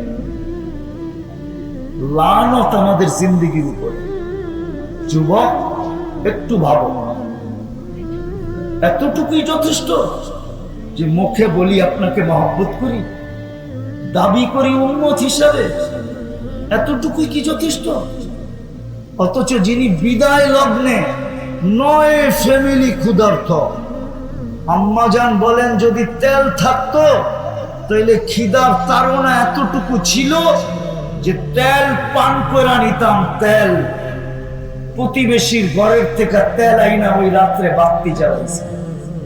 9 ফ্যামিলি, একটা না, 9 জন আম্মাজান ছিলেন।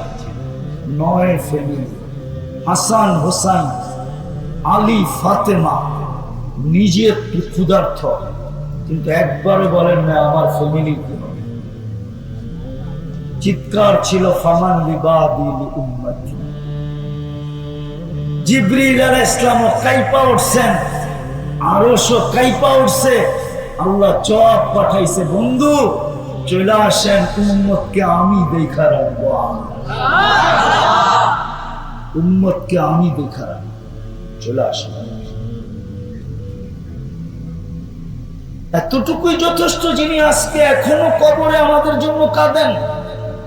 আমাদের নবী তো মামাতুন নবী না, হায়াতুন নবী, কবরে এখনো জীবিত। হায়াতুন নবী, আমাদের নবীজি হায়াত বা হায়াত আছে, কবরে জীবিত। মামাতুন নবী না, এখনো আমাদের জন্য চোখের পানি জড়ায়। বিশ্বাস হয় না? হ্যাঁ, যান মৌলানা আব্দুল আউয়াল সাহেবকে জিজ্ঞাসা করে আসেন। নারায়ণগঞ্জের বড় বড় আমাদেরকে জিজ্ঞাসা করেন, আমার নাম নিয়ে বললেন যে উনি বলছে এখনো আল্লাহ ওয়ালারা দেখেন নবীজি মুহাম্মদুর রাসূলুল্লাহ সাল্লাল্লাহু আলাইহি ওয়াসাল্লাম উম্মতের জন্য চোখের পানি ঝরা আর চিৎকার দেন, মা বি উম্মতি, আমার উম্মতের কি হলো, কি হলো আমার উম্মতের, কি হলো, হলো কি আমার উম্মতের? এদের কাছে আমি বলেন মুসলমানের কাছে আল্লাহর রসুলের আদর্শ বেশি ঘৃণিত না বিজাতির কাছে ঘৃণিত? কার কাছে? বিজাতির কাছে?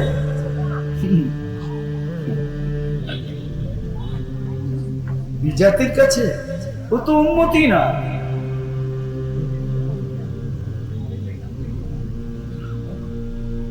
ও তো উম্মতি না, ও তো আলোচ্য বিষয়ই না। ওকে তো সম্বোধনই করা হয় না, ওকে তো আল্লাহ সম্বোধনই করেন নাই। এই জন্য কোরআনে যেখানে আল্লাহ কাফেরদেরকে কিছু বলতে হয়েছে তো মাধ্যম দিয়া বলছেন কুলিয়া আইয়ুহাল কাফিরুন। বন্ধু আপনি বইলা দেন, আপনি বলবেন না?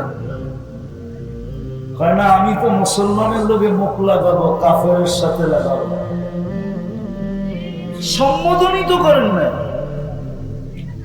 আজকে বলেন আপনার আমার জীবনে আল্লাহর রসুলের আদর্শ ঘৃণিত না প্রিয়? যদি প্রিয় হইতো, যুবক তোমাদের পায়ে হাত রাখি, তাহলে তোমরা নেটে দেখা চুল কাটো কেন? এটা কি আল্লাহর রসুলের আদর্শ? তাহলে তোমরা 31st নাইট করো কেন? এটা কি আল্লাহ রসুলের আদর্শ?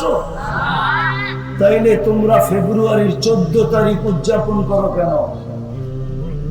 বলো আর কয়টা দেখাবো? তোমার পোশাক আশাক এমন কেন? মা বোনদের চাল চলন এমন কেন? পুরুষদের অবস্থা এরকম কেন? মুসলিম বিয়ে শাদী এরকম কেন? আমাদের হাট বাজার এরকম কেন? আমাদের সমাজ এরকম কেন?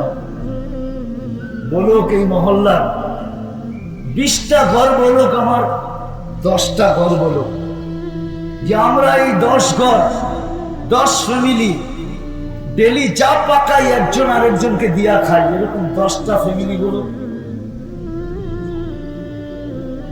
বলুক, বলেন নারায়ণগঞ্জে আমাকে দেখা, বাংলাদেশে দেখা। আল্লাহ রসুল তো বলছে তরকারি পাকাইলে ঝোল বেশি দিও, প্রতিবেশীর ঘরে যেন দিতে পারো। এক মহল্লা 100 ফ্যামিলি থাকবে, ডেলি পাকাবে 1 আইটেম, খাবে 100 আইটেম। কেন একজন আরেকজনকে আদান প্রদান করবে, তরকারি পাঠাবে, যা পাক করে প্রতিবেশীর ঘরে খবর নিয়ে পাঠাবে। আল্লাহ রসুল তো বলছে ও আমার উম্মতই না যার প্রতিবেশী ক্ষুধার্ত থাকে।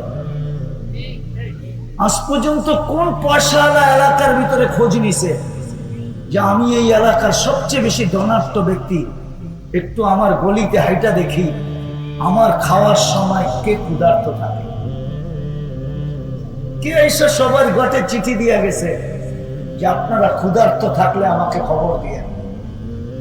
অথচ আল্লাহ রসুল তো বলছিল তুবাল আমির আলা বাবিল ফাকির। আল্লাহর কাছে ওই ধনীর চেয়ে উত্তম কোনো ধনী নাই যে গরিবের দরজায় যায় খটখট খটখট করে। আপনার আমার জন্য তো এখনো কবরে চোখের পানি জড়াইতেছে। আবুল সামরকান্দিকে চিনেন কি চিনেন না জানি না, ওলামা চিনে আবুল সামরকান্দি রহমতুল্লাহ আলাইকে, যিনি শত কিতাব লেখছেন, যিনার সবচেয়ে প্রসিদ্ধ কিতাব বাংলাদেশে ঘরে ঘরে পাওয়া যায়, তানবিহুল গাফিলিন, ঘরে ঘরে পাওয়া যায়। উনি লেখছেন আল্লাহ রসুল যখন কবর থেকে উঠবে তো ওয়াহুয়া ইয়াবকি ওয়া ইয়াকুল, চোখে পানি, মুখে চিৎকার, জিবরিল আইনা উম্মতি। ময়দান তো খালি দেখি, আমার উম্মত কোথায় গেল? ময়দান তো খালি, উম্মত কোথায়? তো জিবরিল আলাইহিস সালাম সান্ত্বনা দিবেন, চিন্তার কোনো কারণ নাই, আপনিই প্রথম উঠছেন। মা শাক্কাল আরদা আহাদুন ইল্লা আনতা, আপনিই সর্বপ্রথম উঠছেন, আপনার আগে কেউ ওঠে নাই। উম্মত এখনো ওঠে নাই, কোন নবী ওঠে নাই, রসুল ওঠে নাই, সব মাটির নিচে আছে। আপনি প্রথম উঠছেন, আপনাকে প্রথম উঠানো হয়েছে। আপনি শান্ত হন। যে কবর থেকে কাঁদতে কাঁদতে উঠবে উম্মতের জন্য, হাসানের জন্য না, হোসাইনের জন্য না। আপনি আর হাসান হোসাইনকে কতটুকু ভালোবাসেন? কলিজার টুকরা ছিল হাসান হোসাইন। আল্লাহর রসুলের দুনিয়াই ছিল হাসান হোসাইন। কি হাসান হোসাইন, আলী, ফাতেমা, উম্মে কুলসুম, এটাই ছিল দুনিয়া। এই 5 জনের দুনিয়া ছিল আল্লাহ রসুলের। আপনি জানেন না হাসানকে, আপনি জানেন না হোসাইনকে, আপনি জানেন না হাসানকে, আপনি জানেন না হোসাইনকে। হাসান হবে অথবা হোসাইন রাদিয়াল্লাহু তাআলা আনহু হবে বাচ্চা। আল্লাহর রাসূল সাহাবাদের মাঝে বসে আছেন, তো আসছেন সামনে, নানার সামনে আইসা দাঁড়ায়া পেশাব করে দিছেন বিলকুল বুকের মধ্যে। সাহাবা হাক্কা বাক্কা খায়া থামাইতে চাইতেছিলেন, আল্লাহর রাসূল বলছেন কেউ আওয়াজ করবে না, করতে দাও। যখন করা শেষ হয়ে গেছে, আল্লাহর রাসূল বলছে 1 বালতি পানি নিয়ে আসো। নিয়ে আসছে, বলছে আমার এখানে ঢাইলা দাও। তারপরে ধোয়া, তারপরে উঠায় চুমা দিয়া বলছে হাসান মিন্নি ওয়া আনা মিনকি। হাসান আমার কলিজার টুকরা, আমি হাসানের কলিজার টুকরা। কিয়ামতের মাঠে ওনার জন্য চোখের পানি না, আপনার জন্য আমার জন্য চোখের পানি। 12ই রবিউল আউয়াল মাস দেখা কথাকে একটু ঘুরাইয়া দিলাম। কতটুকু ওই রসুলের অনুসারী আমরা, কতটুকু ওই রসুলের ইজ্জত রাখলাম, যিনি আমার জন্য 23 বছর কাঁদলেন, যিনি মৃত্যু লাগলে কাঁদলেন, যিনি এখনো কাঁদেন, যিনি কবর থেকে কাঁদতে কাঁদতে উঠবেন, যিনি কিয়ামতের মাঠে ছুটতে থাকবেন। অথচ আমার সমাজ, আমি বুঝানোর জন্য বলতেছি, অন্য কোনো কারণে না, একটা ইউনিয়ন পরিষদ না, একটা ওয়ার্ডের পদ পাওয়ার জন্য জান দিতে রাজি, নিতে রাজি। একটা ইউনিয়ন পরিষদের চেয়ার পাওয়ার জন্য পুরা গোষ্ঠীকে জবা করে দিতে রাজি। অথচ আপনার নবী, আমার নবী কিয়ামতের দিন মাকামে মাহমুদ পাবে। ফাতাহাজ্জাত বিহি নাফিলাতাল লাক আসা আইয়াব আসাকা রাব্বুকা মাকামান মাহমুদা। আজানের দোয়ার ভিতরে আমরা পড়ি আতিহি মাকামান মাহমুদা। আল্লাহ আমাদের নবীজিকে মাকামে মাহমুদের মতো চেয়ার দিবে। আল্লাহ দিবে, নিঃসন্দেহে দিবে, কিন্তু পয়সা দেখবেন না চেয়ারটা কিরকম, শুধু হাত রাইখা দেখবেন। রব্বে কাবার কসম, আল্লাহ অভিযোগ করবে, বন্ধু কেন বসেন না? বলছে উম্মতের জন্য 3 জায়গায় ছুটবে কে আমি বসা গেলে? আমি তো হাউজে কাউসারে ছুটবো, পিপাসিত উম্মতকে পানি পান করায় পিপাসা নিবারণ করব। তারপরে আর কোনোদিন তার পিপাসা লাগবে না। মান শারিবা ফালা ইয়াসমান বাদাহা আবাদা। আবার আমি মিজানের কাছে দৌড়াইব। পাল্লা যদি না ঝুঁকে, তা আপনি প্রতিশ্রুতি দিছেন আমাকে, আমি চাইলে দিবেন, সুপারিশ করলে মঞ্জুর করবেন। আমার চেহারাকে আপনি লজ্জিত হইতে দিবেন না, আমাকে আপনি রাজি করে ছাড়বেন। আমি তো দৌড়াবো মিজানের কাছে, পাল্লা না চুকলে ওইখানে হাত উঠায়। যদি পলসেরাতের কাছে আবার দৌড়াবো, যদি ফাইসা যায় থাকে, তো দুরুদের কাঠটি মাথায় দিয়া পার করায়। আপনার জন্য তো বসবে না, সমস্ত নিজেকে পর্যন্ত ভুলা যাবে। সব নবীরা বলবে নাফসি নাফসি নাফসি নাফসি নাফসি। এরকম কোন নবী নাই, রসুল নাই যে নাফসি নাফসি না বলবে। কিন্তু আপনার আমার নবীজি তো কিয়ামতের মাঠে ছুটবে আর বলবে রব্বি উম্মতি উম্মতি। কতটুকু লাজ রাখলাম? কতটুকু ইজ্জত রাখলাম? মোহব্বত তো করি, বলি, বটে বলি, কিন্তু কতটুকু ওই নবীর ইজ্জত রাখলাম, কতটুকু লাজ রাখলাম? বলেন কালকে এই চেহারাটা কি করে দেখাবেন? ওনাকে না দেখানো ছাড়া তো জান্নাতে যাওয়া যাবে না। আল্লাহর রসুলকে ফাঁকি দিয়ে আপনি জান্নাতে যাবেন? আল্লাহর রসুলকে অ্যাবাউট করে আপনি জান্নাতে যাবেন? আল্লাহর রসুলের সুপারিশ ছাড়া আপনি জান্নাতে যাবেন? আরে আপনি আমি তো দূরের কথা, ওই পর্যন্ত তো আল্লাহ হিসাব শুরুই করবে না যতক্ষণ পর্যন্ত বন্ধু সেজদায় না পড়বে, না পড়বে, না পড়বে, না পড়বে, কারো হিসাব কিতাব শুরু করবে না। আমি তো আমার তাখাইয়ুলান বলি, সারা দুনিয়া বলবে হিসাব কিতাব হোক, কিয়ামতের মাঠের কষ্ট আর সহ্য হয় না, নবীরা পর্যন্ত বলবে হোক, কিন্তু আল্লাহ বলবে না।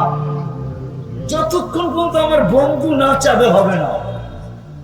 যখনই সেজদায় পড়বেন আল্লাহ বলবে ইরফা রাসা, মাথা উঠান, আমি নামতেছি। ওই শাফাতে কুবরা ছাড়া আপনি পার হয়ে যাবেন। চেহারাটা কিভাবে দেখাবে যুবক? চুল তো কাটো অন্যের স্টাইলে, পোশাক আশাক তো অন্যের মতো, চাল চলন তো অন্যের মতো। তোমাকে দেখলে তো মনে হয় না তুমি উম্মতে মুহাম্মদী, তুমি নবীর কান্ডারি মনে হয় না, যদিও তুমি মুখে বলো আমি বড় কান্ডারি। সত্য তো এটাই ছিল, আল্লাহর ঘোষণা ছিল, ক্যা ওফা তুনে মোহাম্মদ সে তো হাম তেরে, ক্যা ওফা তুনে মোহাম্মদ সে সাল্লাল্লাহু আলাইহি ওয়াসাল্লাম। কবি তো বলে, হাদিসের তর্জমা তো করছে, তুমি যদি মুহাম্মদুর রাসূলুল্লাহর গোলাম হলা তো আল্লাহ বলে আমার বন্ধুর গোলাম হতে দেরি, আমি তোমার হতে দেরি হবে না। আমি হব তোমার, তুমি হবে বন্ধুর, তুমি হবে বন্ধুর, আমি হব তোমার। ये दुनिया क्या चीज है, लोह कलम तेरे में। दुनिया की दाम কয় টাকার দাম? বলে কয় টাকা? দুনিয়ার দাম আর কয় টাকা? এটা তো হাদিসে বলা আছে, লাউ কানাতিদ দুনিয়া ইনদাল্লাহি তাদিলু জানাহা বাউদা। যদি এক মশার পরের সমান, যদি ডানার সমান যদি দুনিয়ার দাম সমগ্র সম্পদের সাথে হইতো, মা সাকা কাফেরান শুরবাতা মা, তো কোন খোদাদ্রোহী নাফরমান বেঈমানকে, অমুসলিমকে আল্লাহ এক ঘোট পানি পান করতে দিতেন। এক ঘোট চিনেন? সামান্য গলা বিজানের মতো পানি পান করতে দিতেন না। কেননা দুনিয়াতে কেমিক্যাল দিয়ে পানি বানানো যায়, হাইড্রোজেন অক্সিজেন মিলাইলে পানি হয়, কিন্তু ওই পানি খায়া বাঁচা যায় না। আল্লাহর পানির ভিতরে জীবন দেওয়া আছে, জীবন। ওই জীবন কোনো কেমিক্যাল দিয়ে দেওয়া যায় না, কোনো কেমিস্ট্রির কাছে নাই, কোনো ফ্যাক্টরিওয়ালার কাছে নাই, কারো কাছে ওইটা নাই, যেটা আল্লাহ দিয়া পানির ভিতরে পাঠায়। এক ঘুট পানি পান করতে দিতেন না। তাহলে বোঝা গেল দুনিয়ার দাম আল্লাহর কাছে। কথার শেষ জায়গায় আমি চলে আসছি, এই জন্য মেরে দোস্ত, আল্লাহর রহমত ছাড়া ফুটবে না। আল্লাহর রহমত ছাড়া আমরা কি করব না? ফুটবো না। আর যদি না ফুটলাম, আল্লাহ আমাদের দিকে রহমতের দৃষ্টি দিয়া তাকাবে না। আর যদি নিজেকে ফুটাইতে চান, তাহলে আল্লাহ ফুটানোর জন্য মুহাম্মদুর রাসূলুল্লাহ সাল্লাল্লাহু আলাইহি ওয়াসাল্লামকে দিয়েছেন। এই জন্যই আল্লাহ বলছে, क्या वफा तूने मोहम्मद से तो हम तेरे, আমার বন্ধুর গোলাম হয়ে দেখো, আমি তোমার হয়ে যাব। এই দুনিয়ার কি দাম? মশার টানার সমান দাম না, সমগ্র জগৎ উঠায়া তোমার হাতে দিয়া দেব। লৌহ তোমার হবে, কলম তোমার হবে, সব সৃষ্টি আমি তোমার অধীন করে দিব, সব তোমার হাতে উঠায় দেব, সবকিছুর মালিক তোমাকে বানায় দেব। সর্বশেষ জান্নাত তোমাকে দিয়া দিব। এই জন্য আসেন, রবিউল আউয়াল মাস, পায়ে হাত দিয়া বলি, 2-3টা কাজ করতে পারবেন? আজকে অঙ্গীকার করতে পারবেন যে নবীর আদর্শকে নিজের জীবনের আদর্শ বানাবেন। যুবক কমসে কম চুল কাটাটাই বানায় ফেলে, যে আমি চুল নবীর আদর্শে কাটবো। এখন সময় নেই, আবারও যদি কোনোদিন আসা হয় নারায়ণগঞ্জে সফর থেকে বাইচা আসি, আর আশা হবে, সামনে অনেক প্রোগ্রাম আছে, তখন ইনশাআল্লাহ খুলা সময় নিয়ে বলবো, কমসে কম নবীর আদর্শকে আদর্শ বানাবেন। হ্যাঁ, অঙ্গীকার। কে কে অঙ্গীকার করতে পারে? আল্লাহু আকবার। নামান নামান নামান। দ্বিতীয়, এই মাসে নবীর আদর্শের ছোট একটা কিতাব হইলো আমি পড়বো, বই হইলো পড়বো।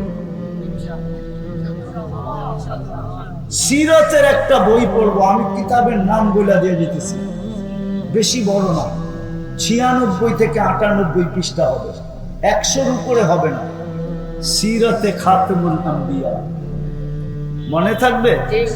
নাম কি? সিরাতে খাতেমুল আম্বিয়া, বাংলায় পাওয়া যায়। এটা পড়েন রবিউল আউয়াল মাসে, কেননা হজের মাসে আমরা হজের ফাজাইল পড়ি, রমজানের ফাজাইল পড়ি আর বলি, হায় আফসোস, আমার দেশটা যদি এরকম হইতো। সময় তো নাই, কি করব? নাইলে আমি দুনিয়া ঘুরা দেখছি, এমন দেশও আমি গেছি যেই দেশে পুরা মাসে প্রত্যেক গলিতে গলিতে, মসজিদে মসজিদে, এলাকায় এলাকায় প্রতিদিন নবীর সিরত বয়ান চলতেছে, সিরত বয়ান হতেছে। এক মাসের জন্য যেন পুরা দেশের মানুষ নিজেকে ছুটি নিয়ে আনিছে, প্রত্যেক মসজিদে নবীর সিরত বয়ান হতেছে, আদর্শ।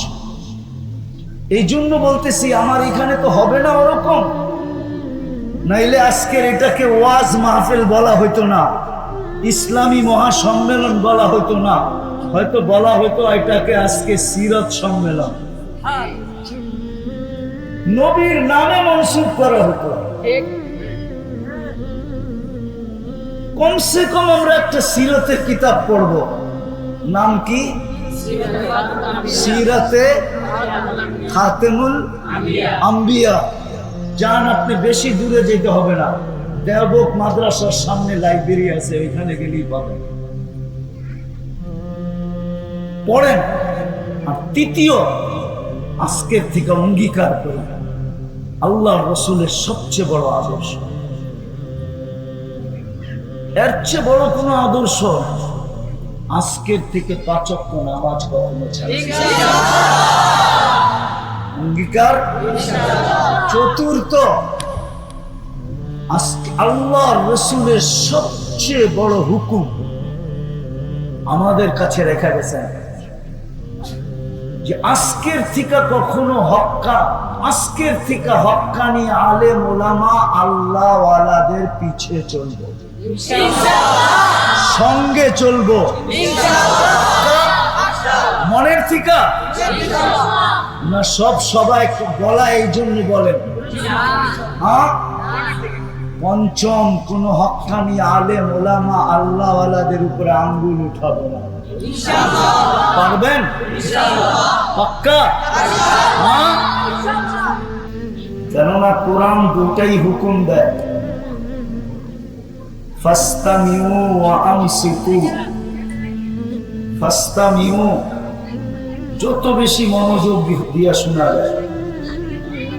আমসিকু, পরিবেশটা যেন নির্জুম হয়, বিলকুল আওয়াজহীন, তাইলে কিন্তু লাআল্লাকুম তুরহামুন, আল্লাহর দয়া আমাদের উপরে হবে। আর না হলে জীবনটা কিন্তু ধরে রাখার বিষয় না, জীবনের গতি ধরে রাখার কোনো মেশিন এখনো আসে না, আর কোনোদিন জীবনের গতি ধরে রাখার মেশিন আসবে না। কথা কিন্তু খুব অল্প সময় হবে। আগেই ঘোষণা দেওয়া হয়েছে আমাকে এক জায়গায় যেতে হবে রাত্রেই, দক্ষিণ কোরিয়া। বিদায় আমাকে এখান থেকে এয়ারপোর্টে বসতে হবে। আমি তো বাদেই দিতেছিলাম, কিন্তু মাদ্রাসার দিকে তাকায় কষ্ট হইল, তারপরে চলে আসছি যাতে কেউ এই কথা মাদ্রাসাওয়ালাদেরকে বলতে না পারে যে খামাখা পোস্টারে নাম দিছেন, আপনারা দাওয়াতই দেন না। কেননা না আসলে হাজারো কথা মাদ্রাসাওয়ালাদেরকে শুনতে হয়।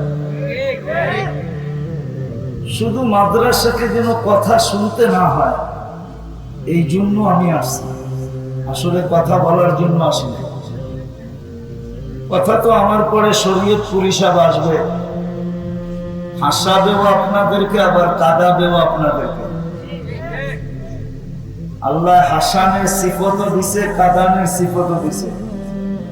মন ভরে আপনাদেরকে বয়ান শোনাবে, কিন্তু আমি দুই চারটা কথা বলার জন্য আসছি, যাতে এটা প্রমাণ হয় যে আমাকে দাওয়াত দিছিল বটে, কিন্তু আমার অসুবিধার কারণে আমি এখানে সময় বেশি দিতে পারি।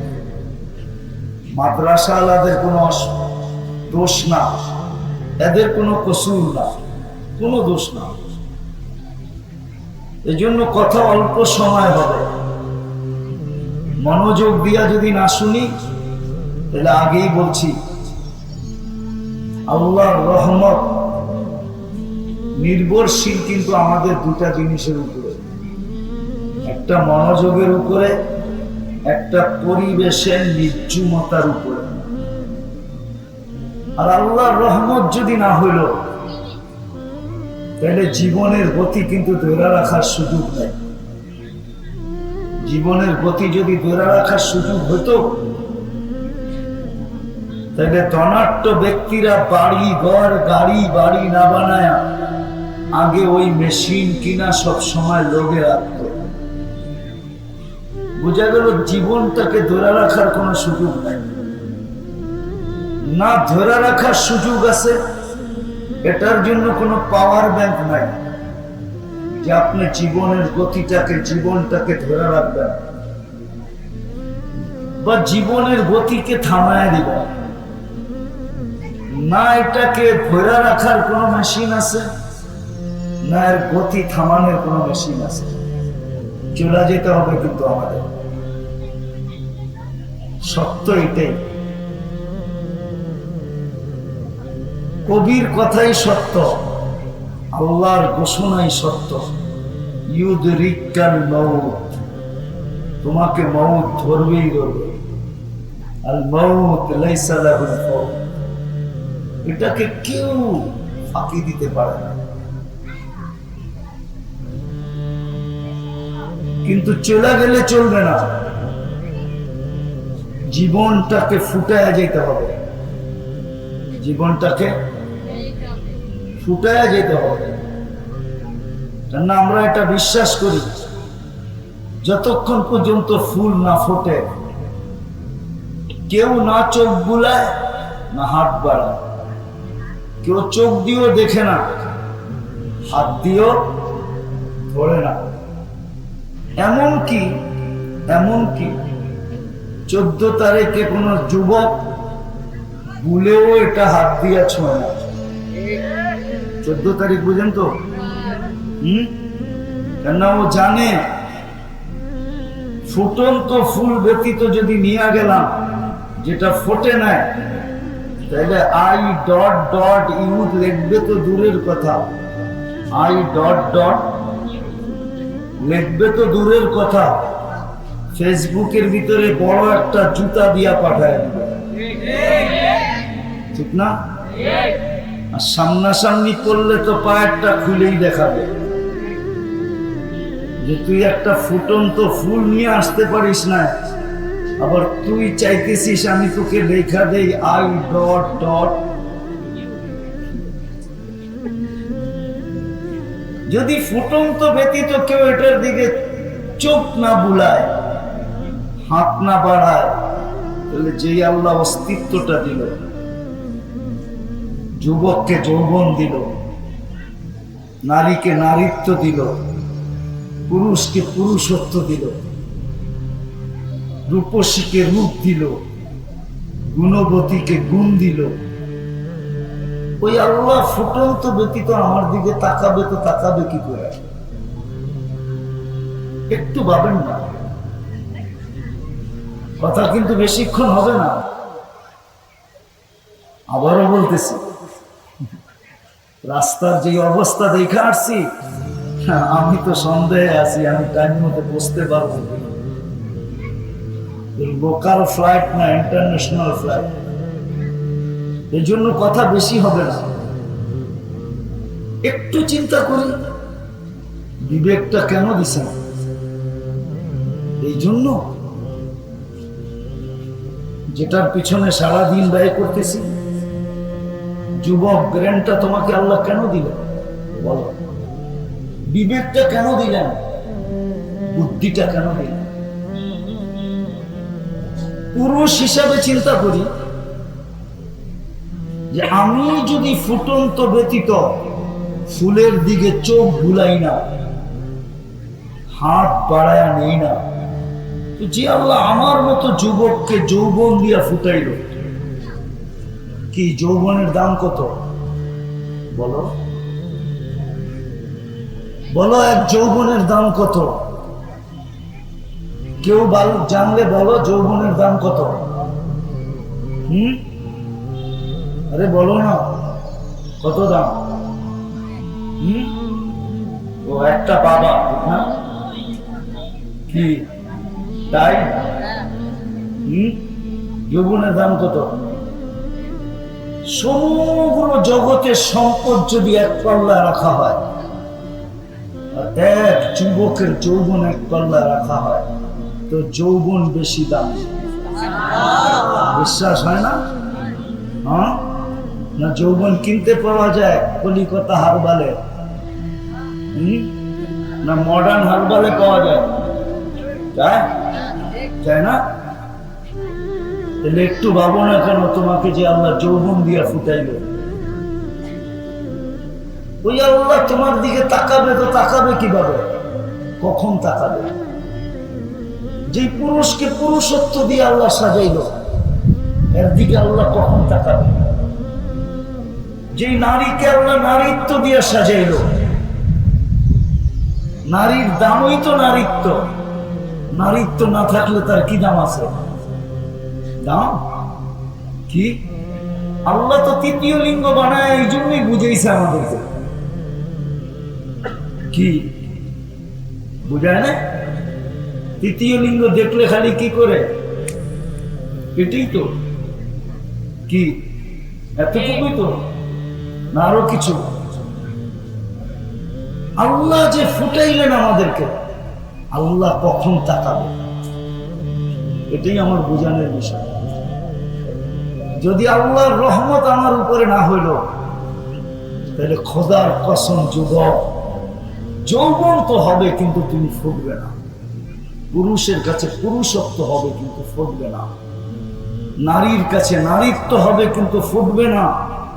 আমি ফুটানের দুই তিনটা দৃশ্য, দুই তিনটা প্রমাণ দিতে চাইতেছি যে আল্লাহ ফুটাইছেন তো কিরকম ফুটাইছেন, নারীকে ফুটাইছেন তো কিরকম ফুটাইছেন। রাবেয়া বসরি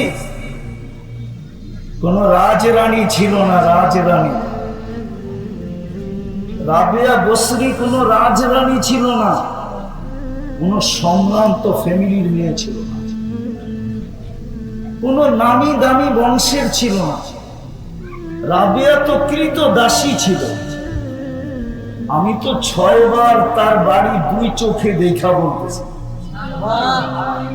কিতাব আজ পর্যন্ত পড়ি নাই, কিন্তু আমি তার বাড়ি 6 বার চোখে দেখা তারপরে বলতেছি। এখনো রাবেয়ার ঝুপড়ি আমার চোখের সামনে। সে তো কোনো রাজরানী রাজ পরিবারের মেয়ে ছিল না। রাবিয়া তো কৃতদাসী ছিল, কিন্তু ফুটছে তো কতটুকু ফুটছে। আজ পর্যন্ত রাবেয়ার নাম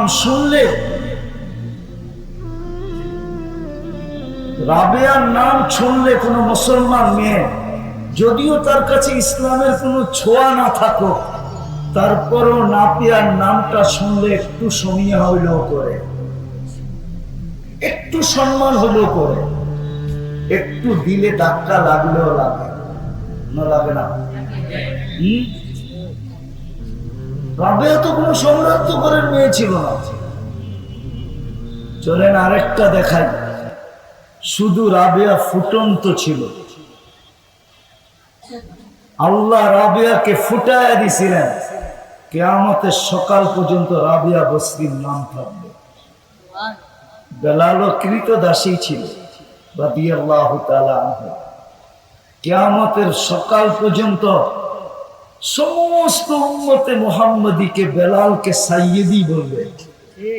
সাইয়্যিদুনা বেলাল, আমাদের সর্দার বেলাল। কিয়ামতের মাঠেও সর্দার হয়ে উঠবে। কেমন সর্দার? আল্লাহ আমলনামা দেখতে চাবে না, আল্লাহ বলবে আদ্দিন লানাল ইয়াউমা ইয়া বেলাল, আজকে দুনিয়াকে একটা আজান শোনায় দেন। যিনি আল্লাহর রাসূলের বোরাক রশি টানতে টানতে সর্বপ্রথম জান্নাতের গেটে পা রাখবেন। ওনার আগে কেউ রাখবে না জান্নাতের গেটে পা। কেননা আল্লাহর রাসূলের বোরাক টাইনা নিবে কে? জিবরিল, মিকাইল, ইসরাফিল? না না না, কেউ না। আল্লাহ ডাকবে আইনা বেলাল, বেলাল তুমি কোথায়? আমি দুনিয়াতেও তোমাকে ফুটাইছি, এইখানেও তোমাকে আমি ফুটাইতে চাই, তোমার ঘ্রাণ আমি এখানেও ছড়াইতে চাই।